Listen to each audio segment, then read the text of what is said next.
Being an actor, the stardom was thrust upon me, and I was more than excited to be called a star and have people cheer after me. And what happens with most successes at an age, when you didn't expect it, is that complacency sets in. So after my first 7, 8 years in the film industry, the kind of films that I was doing was mundane. I was getting into doing 3 films a year. And more importantly, I was becoming fat, and even more importantly, deep inside, I was getting unhealthy, mentally as well as physically. Mentally, because complacency is one of those stages where it starts completely, you start living in what I call the 30-second rule, which is, you must be aware that when you're in stress and you get up in the morning every day, you're brushing your teeth, you're thinking about whether to have breakfast before you go to work or have breakfast at work. When you're actually having a shower, you're thinking, instead of concentrating on the shower, you're thinking, as soon as I get out of the shower, I have to wear these clothes and probably take this route to the office. When you're driving the car, you're living another 30 seconds ahead saying, as soon as I reach the office, this is the first call I have to make. And what happens is, you're never actually in the moment that you're doing a particular activity. How many of you all really enjoyed a shower recently? Not had a shower. Enjoyed a shower. When I say enjoyed a shower, is you actually look at every part of your body that you're cleaning and in seeing how it feels, being there in that one, and that is what meditation is all about, is being in the moment. This 30-second rule I realized was what is happening in my life. I was thinking about what I'm going to do after the shot while doing the shot. I was thinking about what I'm going to do after, this backup is over when I'm in the shoot. And as a result, I was never actually present completely in what I was doing, and that was never the best formula to excel. So when this complacency set in and I became unhealthy, I decided to go and meet a doctor. Like all of us do today, we want to do all the research in the internet before we go and meet the doctor, because we want to seem sure of what is happening with us and help the doctor in his diagnosis of our issues. I have a neighbor whose name is Dr. Manoj. And he tells me a story about how this patient came to him after doing all the research. He was living in the ghettos in Bombay. Abdul, he came and said, Doctor Saab, my wife is unwell. There is something wrong in her stomach. You have to do an operation. Abdul said, yeah. The doctor said, let me examine the patient first. Or why did you bring her to me? You could have just taken and done the operation on your own. He said, Nahi saab, aap dekho, see what is to be done. And sure enough, Dr. Manoj checked him and they found out that she did have an appendix, an infected appendix. So they did appendix surgery, and she was cured. 1.5 years later, Abdul calls doctor again, exactly 1.5 years later. He says, Dr. Saab, I'm bringing my wife. She's got appendix again. You have to do the surgery and take it off. So now Dr. Manoj is getting a little upset. He said, yeah, listen, let me be the doctor. Let me do all the diagnosis. You just bring with your wife with a complaint. He said, no, I'm telling you the same thing. Just take out the appendix, she'll be fine. And the doctor got really angry. He said, listen, you going to teach me how to be a medical officer? There's one human being has only one appendix.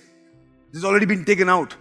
And he's yelling at Abdul, and Abdul waited for him to finish. And he said, ma'am, sir, I understand that one human being can have only one appendix. But a man can have 2 wives, no?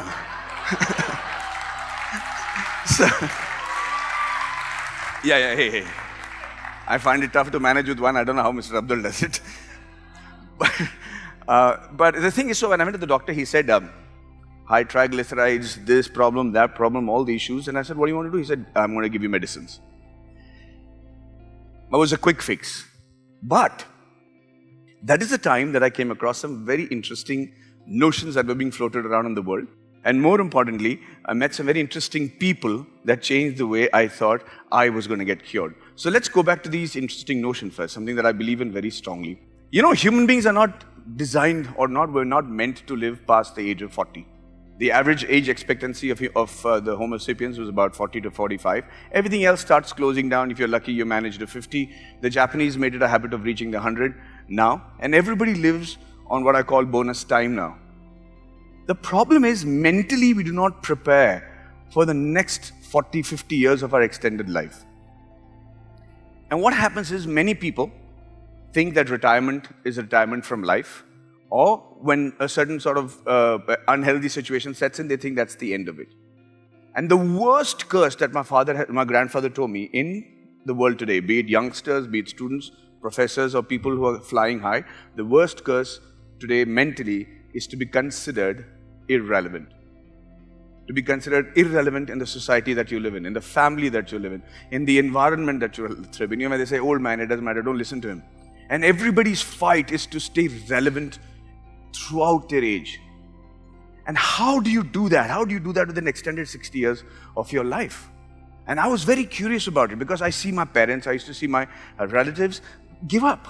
And it's like, fine, I'm happy. Iske upar kya hone wala hai? They're happy.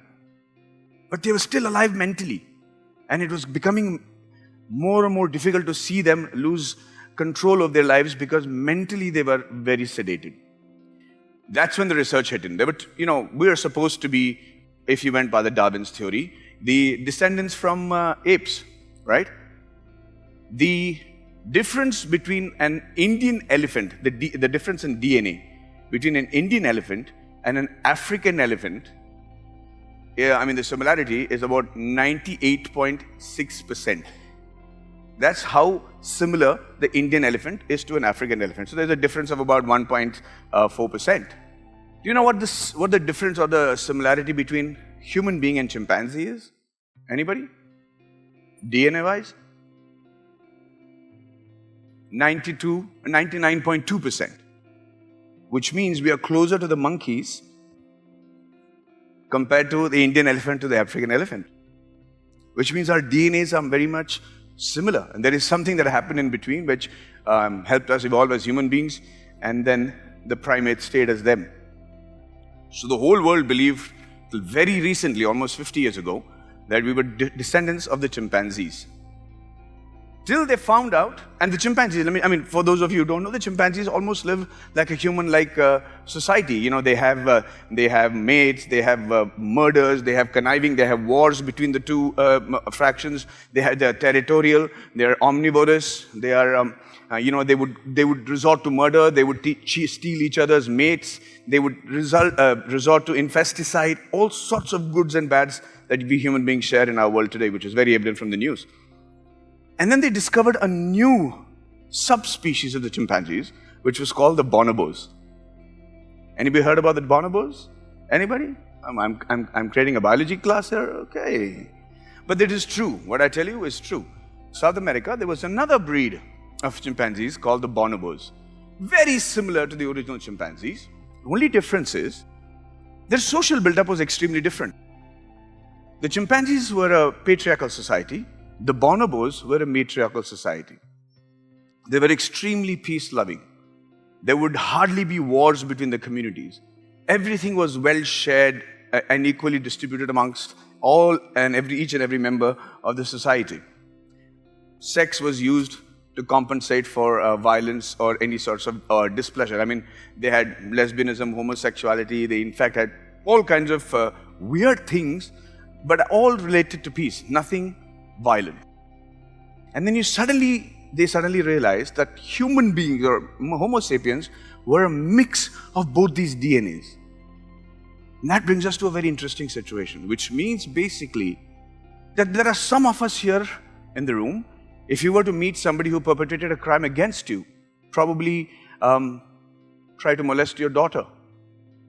And this guy was brought in front of you and said, take revenge. Some of us, however angry we get, we would say, I hate you, curse the beggar, and say, let law take its course. And there are yet others, another part of the world in the same society, who for a lesser crime will take out a knife and cut somebody's throat, not think twice about it. Which basically means that whatever DNA you have it in entirety. And it is in your control, physically and mentally, to activate those DNAs to live the kind of life you lead, depending on your conditioning. This was for me, it was mind-blowing. It was fabulous because the person who informed this told me that suddenly you'll find yourself getting this inhuman strength to do something that you didn't think you were capable of doing. Or you would take this inhuman, spectacular stand against something in your life that you didn't think you were capable of doing. And those are the conditionings that help you activate those DNAs.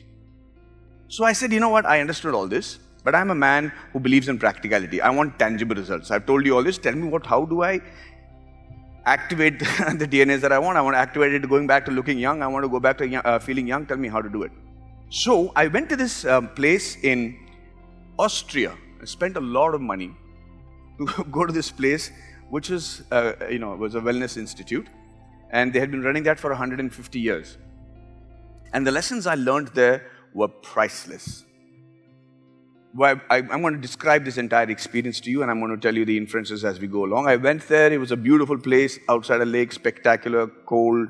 I walked in on a Sunday evening. They said, yeah, welcome, Mr. Madhavan, and we'll see you tomorrow morning. And would you like to have dinner? I said, yes. They gave me a sumptuous dinner. I was a vegetarian. They gave me the food I wanted. The next morning, I went and met the doctor, and he said, welcome, Mr. Madhavan. Lovely to see you. You're from India, I see. Yeah. He says, congratulations then. You've paid us a lot of money and come a long way to hear from us what we learned in India. I said, congratulations. He started explaining to me what's going to happen for the next 10 days to 15 days that I plan to stay there. The first part was, first thing, I said, I'm hungry. What can I have for breakfast?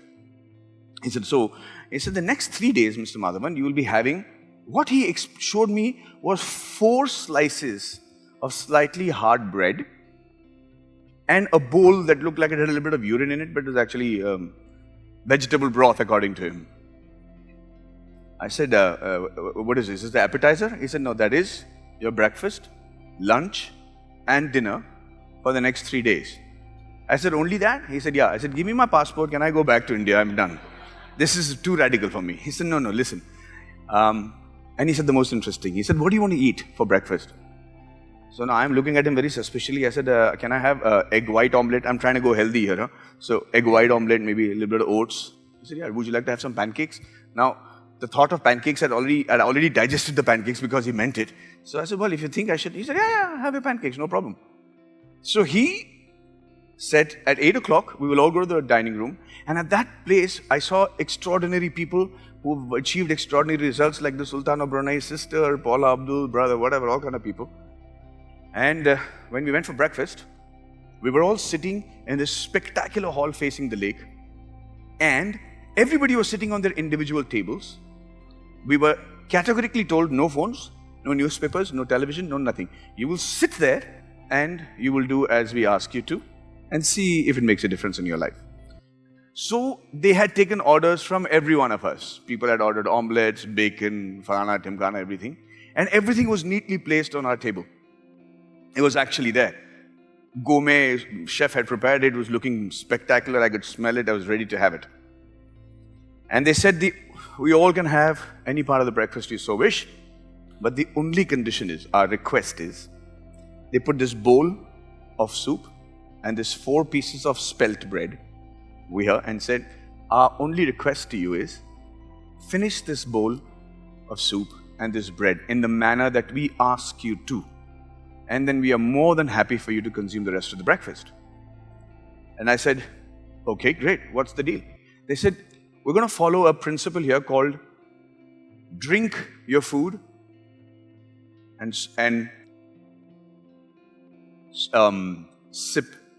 chew your water. So it's drink your food and chew your water. So I said, what do you mean by that? They said, take a piece of spelt bread, chew it 40 times at least, till it becomes liquid.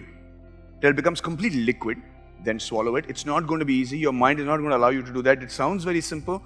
Your mind is never going to allow you to do that, but we'd like you to focus on just that 4 pieces of bread we've given you. And then every time you take a sip of the soup, don't gulp it down.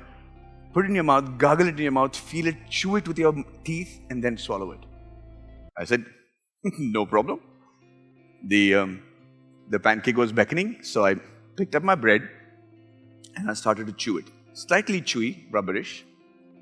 And I wouldn't, make it into complete liquid. I could actually feel the entire flavor. It was not bad. It was pretty tasty. But ladies and gentlemen, in 14 minutes, I couldn't finish the bread. Forget about the rest of the breakfast. Forget about the soup. I couldn't finish the bread. I was sated. And it happened across the board to everybody. And we're like looking at each other and smiling because we tried. There's an Afro-American woman. She tried to have a little bit of the pancakes. We couldn't finish it.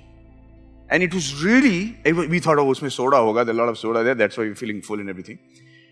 But then the explanation started and he said, to all of us. He says, Mr. Madhavan, the mind or your body knows exactly what it wants. Your mind gets sated after chewing for 14 to 15 minutes. Whatever if you calculate every time you've been to a party, every time you've been to a dinner, you can only eat collectively for 15 minutes. What you eat, how much you eat, and that is a totally different thing. But you cannot chew for more than 14, 15 minutes because the brain sends a signal to your body saying, stop eating. You've got enough food. I said, this is very interesting. And so a series of classes started, and the essence of which I want to share with you today. I was asking him, I don't understand. So how does this work? What in 15 minutes? He says, he asked me, you're going to work out for this film called Sala Khadus, you want to build up muscles. You asked me in an email, how much protein you should eat? I said, yeah. He said, why do you want to eat protein? I said, because sir, I want to put on excess muscles. I want the body to look fit. He said, well, in that case, why don't you just have 8 glasses of protein shakes every day? It's a great amount of protein. Don't work out. Just have 8 glasses of protein shake. You should become muscular. So I said, no, maybe that doesn't work because I'm supposed to be working out also. He says, then why do you need to work out if protein is going to do the job for you? I said, yeah. He says, the protein doesn't do the job for you.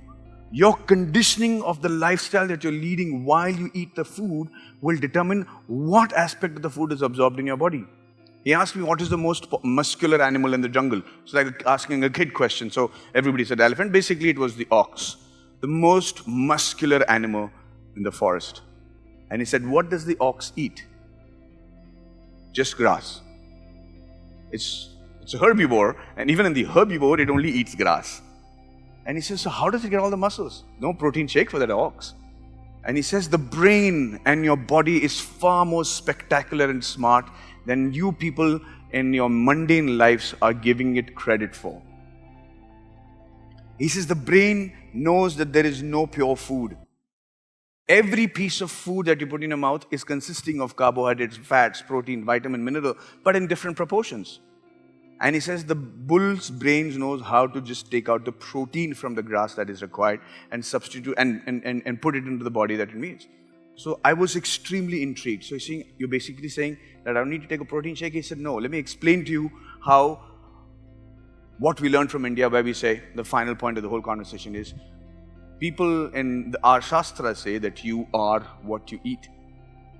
By that, what he meant was, your emotional success, your emotional, your success, your temperament, the way you look at the world, your family relationships, your professional relationships, everything depends on what you eat.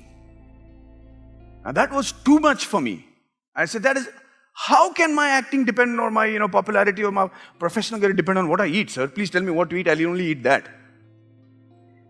And he said, no. He says, when we say you are what you eat, it basically means that in today's world, people are so stressed out. He says that, Mr. Madhavan, if you're not able to give yourself 10 minutes in a day to sit quietly without your mobile phones, without your conversations, without your television, without being distracted, to eat your food, then you're doing a stupid profession and you're not a successful person. All great people in the world who have achieved any sort of greatness were very disciplined on one thing, and that was their food. Be it Alexander the Great, to any Mahatmas, to everybody. Food was a very important factor. Not just the food, the way they ate it, how they ate it, and when they ate it. So I said, explain to me, I'm not as evolved as what you're trying to be. And he said, the body, when you chew it enough, when you start drinking your food, when you chew it enough, the brain takes all the signals from your saliva. Your sugar and your carbohydrates gets digested in the mouth. Any doctor will tell you that. Your saliva sends the signal to your brain saying, this gentleman is eating certain things, so prepare your guts to secrete the acids according to the food being taken, so that the right amount of absorption is done for the food. Most of us wolf down the food, which means that you're reining your intestine with enough without information to your brain with just food. And anybody who's in the medical profession will tell you that if the food doesn't get digested in time, it becomes toxic. So therefore, the brain will leave all other activities, including put itself at risk, to just make sure that the food gets digested. How many of you all go to the gym? I'm sure you two ladies who absolutely Our spectacular ladies, the twins that go into the mountains, they know. You all go to the gym, right? Any men who go and work out? Oh, this is a very healthy environment. Great, thank you. Sir, and anybody who's been to the gym and trying to put on muscles will tell you, the moment you start working out, you start feeling your muscles getting pumped, right? It looks larger. Can you all tell me how the muscle looks larger when you work out? Or let me just go and answer it. Anybody? Well, when you concentrate, yeah, but how does the muscle become bigger for that particular moment when you're working out? Say that again. Lactic buildup? No, basically because the blood rushes into that particular part of the body. So when you're working out your chest, or you're working out your abdomens, or you're working out your biceps or triceps, the blood rushes in to those parts to stop the muscle from getting damaged, and therefore it gives a definition and a size. And then the more you do it, the more the muscle tears, the more it becomes, the fiber increases and becomes bigger and more efficient. But where does the blood rush into the muscles from? It's a question I ask people who work out in the gym every day. I'm saying, "Yeah, tumhara chest to badh gaya. Where does the muscle come from? Where did the blood come from?" And nobody knows where the blood comes from. It's not like you're drinking blood while you're working out. Anybody? Say that again. Yeah, other parts of the body. Which part of the body specifically? Brains? Heart? No. So that's exactly the answers that I was giving. The blood constantly rests in your gut. The reason it rests in your gut is it's widely accepted in Chinese mythology as well as the Indian sciences that the gut, your stomach, is your second brain. And if your stomach is your second brain, you must understand that it knows how to take care of the body. When you eat the food so quickly, wolf it down, the food rushes to the first small intestines, which is going round and round your stomach, and it's being pushed through it. The acids are pouring in, trying to make sure that the food, whatever little bit nourishment can be added, it gets digested, and then it's pushed into the large intestine, which goes around your stomach like this, and then finally gets excreted, right? The large intestine has a layer of bacteria, which is like a lawn. All right, so that lawn is meant to be, the bacteria is there, and whatever food has been digested comes there. The bacteria absorbs the food, pushes into the blood. That's why the blood is always there. And then it goes to the rest of your part of the body. When the food is gulped down, the small intestine is not able to digest it completely. So it pushes it to the large intestine with undigested food, which is actually the food of this bacteria, because bacteria is a plant, and like all plant, it absorbs this particular food, and from a lawn, it becomes a forest. That's why we get our little belly, because the large intestine is swollen up, it's become hard, it's become tough, and most importantly, the blood flow and the flow of digestive juices through it has become very, very limited, and your body is not now healthy, it is unhealthy, it is actually functioning below optimal. And he says society cannot grow, India as a society mentally cannot grow till you are unhealthy physically. Which means if you're just normal, it's still not enough. Your body is capable of functioning optimally. All you have to do is give it enough time when you eat food. I was completely blown by then. And I wanted to know, tell me more. And he said the last thing. He said, what do I have to do to make sure that this gut doesn't become unhealthy and my second brain is actually functioning properly?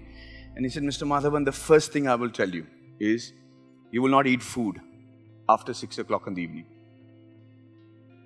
What time do you go to sleep? I said 10. Actually lied. I go to sleep at 2, but he said 10. I wanted to sound healthy.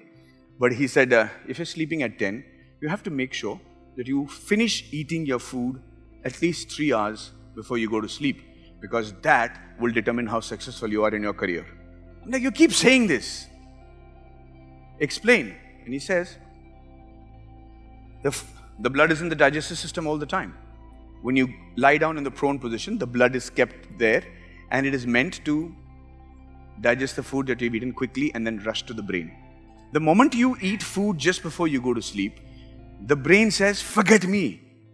All the blood, let it be in the gut and let it just digest the food that you've eaten right now, so that if you don't digest it, it's going to become toxic in 3 hours and you will die.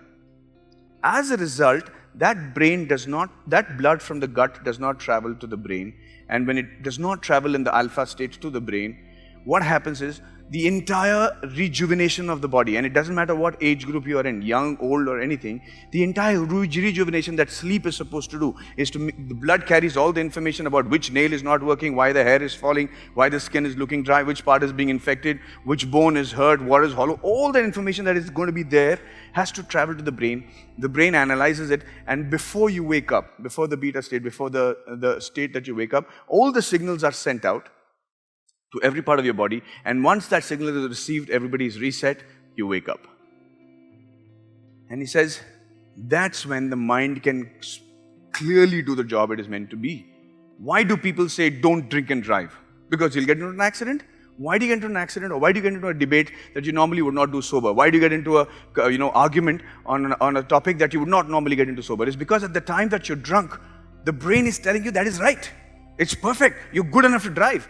You're saying all your facilities are fine, and you're like, and bravado sets in and you do stupid things.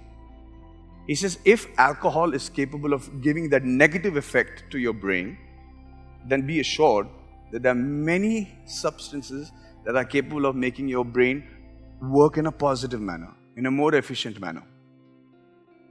And those 10 days that I lived over there, I made sure that I ate every day before 6 o'clock. I made sure I chewed my food and, I drank my food and chewed my water. And I made sure I tried to follow everything that he had said in terms of how it is going to help me reset my life. When I came out of there, I'm telling you, ladies and gentlemen, I was a completely changed man in 10 days. Before I left, he said one more thing. He said, what I'm telling you, Mr. Madhavan, does not mean that it will be accepted by your body and your brain at the right time. It's a calling. Your mind, your mental state, you were ripe for me to tell you this and understand that. He spoke like a philosopher as a doctor. He says sometimes in your life you're not ready to listen. Sometimes the calling is not there. Many people have come to this place and done this course mundanely, but they were not mentally ready to accept the changes that we were trying to say, and eventually they went back to relegating themselves back to the same lifestyle. And this is the difference between that and you is what is in your culture called karma, vidhi. That is going to be the difference between how successful you are and how. So the reason I was trying to tell you this is, it is very possible for us to activate each one of those DNAs that we have, the same as the bonobos as well as the chimpanzees. This particular conditioning about how you have your food and how you let your environment affect you will determine which of those DNAs get activated at any given point of time. I'm, like I said, a follower of simplicity and tangible answers. This gave me a serious, tangible answer. Sit down, eat your food without being distracted. Make sure you chew 40 times. Make sure you drink your solid food and chew your water. And the day I started doing that, it was spectacular. Every result that was wrong in my blood group came back, started getting normalized. My hair started growing more healthily. I was able to think more clearly. I did not have to make notes about things that had to be done during the day. And from being below average health-wise, I was, in my opinion, functioning optimally. And it is very difficult to convince yourself to be young when you're 46 years old and your heroine is 17 years old. And she's on the set and exhibiting totally different aspects of being an actress as I've ever been used to, where, hey, I got a tattoo here, or I have a piercing there, do you want to see it? And no, I don't want to see it. But it's very difficult to relate to them. But sometimes, if you have enough stories in your pocket, you're able to make yourself relevant even to that generation. And feeling like the alpha male on the set, feeling like you're the healthiest one over there, feeling like you're the boss is very important for a hero. And for me, this experience in Austria helped me get there. And that is the story I wanted to share. Thank you very much for your